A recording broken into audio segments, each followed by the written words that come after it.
Curso de Tecnologia Assistiva para Educandos com Deficiência Visual. Esse é o módulo 4, semana 1. Eu sou José Antônio dos Santos Borges e, junto com a professora Angélica Fonseca da Silva Dias, criamos esse curso para você. Essa semana nós vamos falar sobre a questão da liberdade de andar sozinho. Uma pessoa com deficiência visual, ela pode ter a sua vida muito melhorada na medida em que ela consiga sair de casa, chegar aos lugares onde ela deseja, ir à escola sem ajuda ou com uma pequena ajuda. Tá? E para isso a gente vai precisar de utilizar um conhecimento que a gente conhece com o nome genérico de orientação e mobilidade. A orientação e mobilidade é um treinamento específico que deve ser realizado por um professor especializado, um profissional habilitado. E ela tem como objetivo proporcionar à pessoa que tem cegueira ou que tem baixa visão garantia de segurança na sua locomoção. Uma confiança de que ela vai estar fazendo o seu trajeto, o seu transporte com grande segurança. Isso vai fazer com que ela se sinta muito mais à vontade, muito mais independente, sua autoestima vai aumentar. E isso vai fazer com que a sua integração social, o seu respeito dado pelas outras pessoas, seja muito melhorado. Então, o OEM é um dos temas mais importantes que a gente vai tocar durante essa semana. Vamos também falar sobre a questão do uso da bengala. Na verdade, nós estamos dedicando um espaço especial porque a gente chama de bengala longa, que é uma bengala que tem um comprimento que vai mais ou menos do peito da pessoa até o chão. E essa bengala serve para evitar que a pessoa encontre obstáculos, buracos e se machuque durante seu trajeto. E vamos falar sobre as formas corretas de trabalhar com a bengala. Na verdade, a bengala é simples de ser utilizada, desde que você tenha algumas técnicas básicas. Por exemplo, a bengala tem que ser colocada à sua frente, cerca de 1 metro, 1,5 metro, dependendo do tamanho da pessoa, né? E ela vai então sendo movida da esquerda para a direita e da direita para a esquerda, com uma extensão aproximadamente de 1 metro, de tal maneira que a pessoa possa evitar tocar em algum objeto. Tá? Ela pode arrastar, pode tocar levemente o chão, e esse movimento de vai para cá, vai para lá, ele tem que ser contínuo. Tá? Então, você tem que ensinar para a criancinha cedo como é que se usa a bengala. Então, comprar uma bengala leve, uma bengala que tenha facilidade, que a pessoa não se canse de usar a bengala, uma ponta protegida para que ela não se estrague. Normalmente essas bengalas são dobráveis, então a pessoa pode colocar isso ou na cintura, ou pode colocar numa bolsinha. Então vamos fazer o uso da bengala. E vamos dar alguns detalhes. Tem pessoas que são cegas, para elas a bengala vai ser uma forma muito correta de você evitar acidente. Mas e se a pessoa tem uma visão baixa? Nesse caso, existe um movimento chamado movimento da bengala verde. A bengala de cegos é branca, isso é um padrão mundial. A bengala verde é uma bengala que indica para as outras pessoas que a pessoa é uma pessoa que tem uma visão baixa, ela tem uma baixa visão, ela tem uma visão subnormal. Então, com isso, ela enxerga, mas ela pode estar sujeita a acidentes. Então, essa bengala verde serve tanto como identificação, como também uma forma de evitar acidentes. Vamos falar um pouquinho também sobre o cão-guia. O cão-guia é um animal que é treinado especificamente, normalmente são cães da raça labrador ou cães policiais. Eles são cães treinados durante um bom tempo para que eles possam servir a pessoa com deficiência visual, dando a ela uma grande qualidade na movimentação. A pessoa vai segurando numa espécie de uma guia, né, que é colocada no peitoral do animal, essa coleira especial chamada harness. Tá? Tem uma alça que fica à altura da mão, e o cachorro vai atender a comandos, por exemplo, vai em frente, sente, caminhe, vira à direita. Tá? Há animais aqui no Brasil que são treinados nos Estados Unidos. E esses animais recebem, a gente acha muito estranho, eles recebem comandos em língua inglesa. Sit, walk, turn left, turn right. Né? É muito normal a gente ver aqui no Brasil esses animais.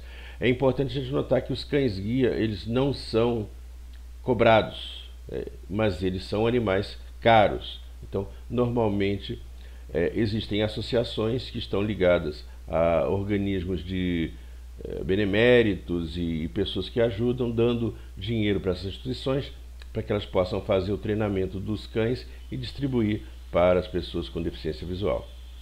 Mas então é importante a gente notar que realmente não é só um animal de estimação, é um animal que é treinado para observar o fluxo da área a ser percorrida e aí vai realizar a ação de parar, de proteger a pessoa com deficiência visual, para que ela sinta-se bem confortável, bem alegre também, com certeza, né? Estabelecendo uma parceria sensacional entre o cão e a pessoa com deficiência visual. Nós vamos falar também sobre o piso tátil. O piso tátil são ladrilhos plásticos que são colados sobre o chão. Na verdade, eles não são colados pelo chão. Eles não podem sair além do nível do chão, senão a pessoa pode tropeçar neles. Eles ficam mais ou menos embutidos.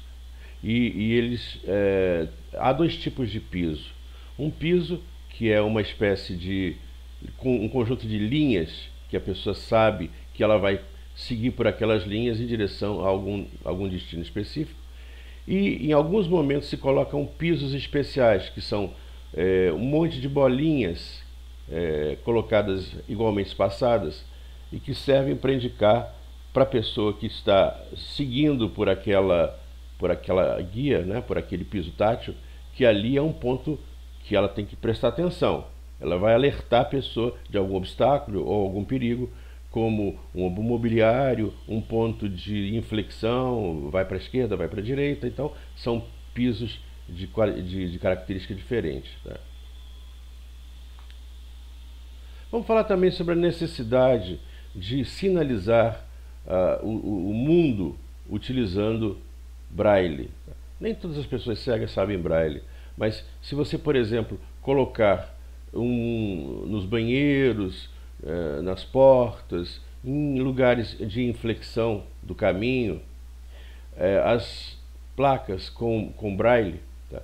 Você vai favorecer a muitas pessoas, vai inclusive fazer com que as pessoas aprendam a distinguir o texto em braille e quem sabe até se motivam para aprender, né? Então as placas em braille, elas são uma coisa obrigatória, né? Existe uma norma que diz que tem que ter essas placas. Elas podem ser feitas em alumínio, em aço, elas podem ser feitas em acrílico, em PVC. Tem várias formas de você fazer essas placas.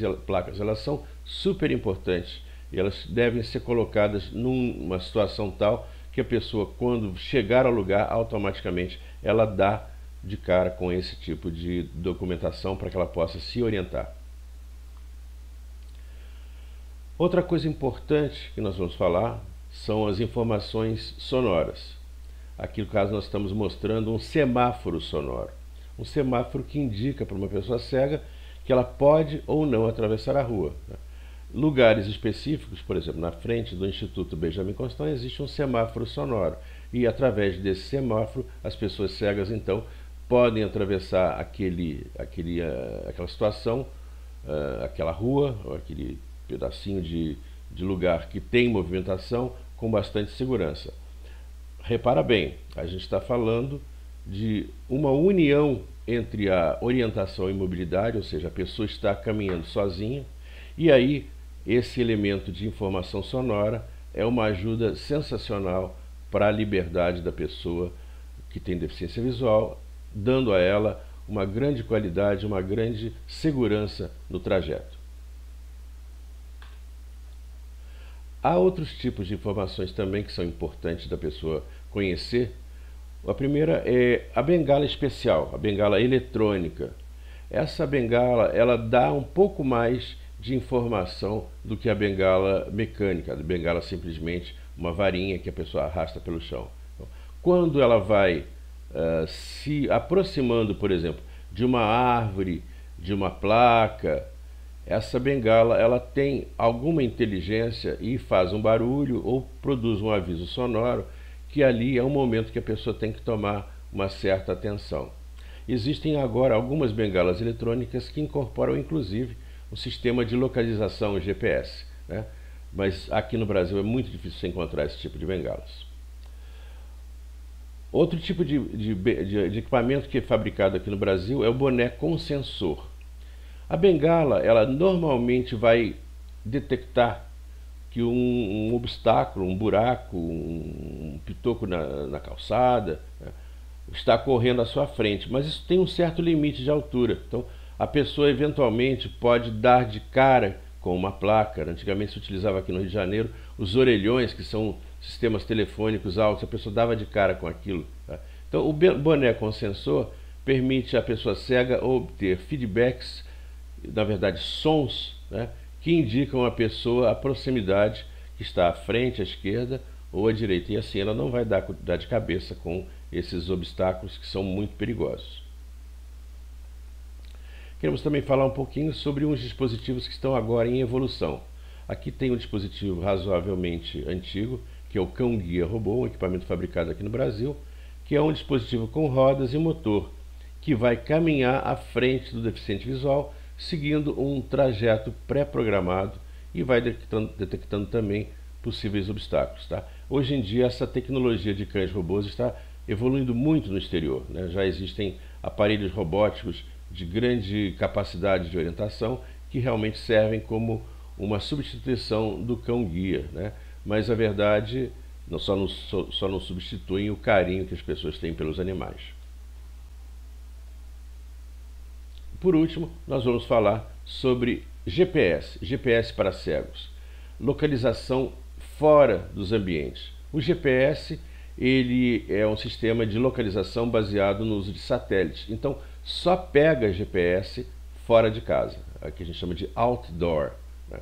Então, existem vários equipamentos, né, de GPS, inclusive alguns programas de celular que podem ser utilizados pelas pessoas com deficiência visual, que podem ser programados em relação ao destino que a pessoa vai percorrer. Então ele vai dizendo, vai tantos passos para frente, vire à direita agora, cuidado, tem um semáforo sonoro aqui. Ele vai indicando de forma peculiar, de forma particularizada para deficientes visuais, o caminho que está sendo percorrido.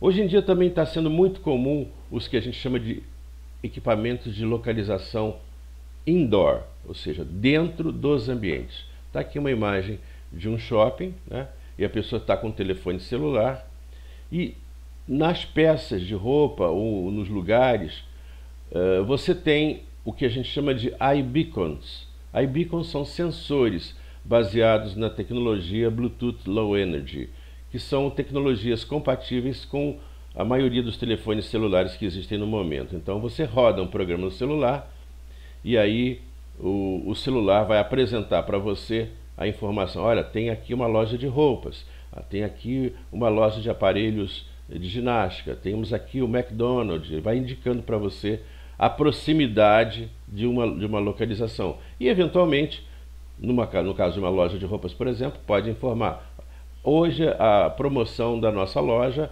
é calça jeans, etc, etc, ou seja, pode embutir informações que não são apenas de localização, mas informações que são típicas do processo de consumo, especialmente quando você está em ambientes de shopping. Os aeroportos, praticamente todos os aeroportos têm localização indoor, porque é muito fácil uma pessoa cega se perder dentro de um aeroporto. Então, o aeroporto do Galeão, o aeroporto Santos Dumont, todos eles têm um sistema de localização indoor, de tal maneira que a pessoa com deficiência visual, utilizando o seu celular, consegue andar razoavelmente bem, sem se perder dentro desses aeroportos. Então é isso. Essa nossa aula foi promovida por mim, José Antônio Santos Borges, Angélica Fonseca da Silva Dias, e teve a coordenação técnica do professor Júlio Tadeu Carvalho da Silveira e da professora Silvia Martins Mendonça. Essa é uma realização do Instituto Tércio Pacite, NCE-UFRJ, em parceria com o Ministério da Educação do Brasil e a Universidade Federal do Rio de Janeiro.